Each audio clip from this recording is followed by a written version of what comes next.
బీహార్కు చెందిన టీనేజ్ సంచలనం వైభవ్ సూర్యవంశీ భారత్ టీ20 జట్టుకు ఎంపికయ్యాడు. ఇటీవల ఐపీఎల్లో కూడా తన బ్యాటింగ్తో ప్రత్యర్థి జట్టు బౌలర్లకు కంటి మీద కునుకు లేకుండా చేశాడు. టీమిండియా తరపున ఆడాలన్న అతడి చిన్ననాటి కల సాకారమైనందుకు వైభవ్ తండ్రి సంజీవ్ సూర్యవంశీ హర్షం వ్యక్తం చేశాడు. వైభవ్ చిన్న వయసులోనే క్రికెట్ను తన లక్ష్యంగా చేసుకున్నాడు. ఆ కృషి ఫలితంగా నేడు భారత్ తరపున బరిలోకి దిగే అద్భుత అవకాశం అతడికి దక్కింది అని అన్నాడు. ఈరోజు తమ కుటుంబం అంతా సంతోషంగా ఉందని అన్నాడు. యావత్ దేశం తన కుమారుడికి అండగా నిలుస్తూ ప్రోత్సహిస్తున్న తీరును గమనిస్తే తన మనసు గర్వంతో ఉప్పొంగుతుందని చెప్పారు.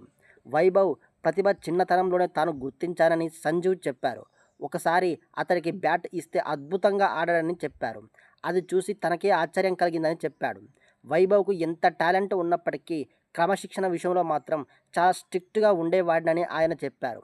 అతడు ఎప్పుడైనా పొరపాటు చేస్తే కోపగించుకునేవాడిని, కానీ అదంతా వైభవ్ మంచికే అని అన్నారు. అతడి ఎదుగుదలకు తన తిట్లు కూడా కొంత ఉపయోగపడ్డాయని సరదాగా వ్యాఖ్యానించారు.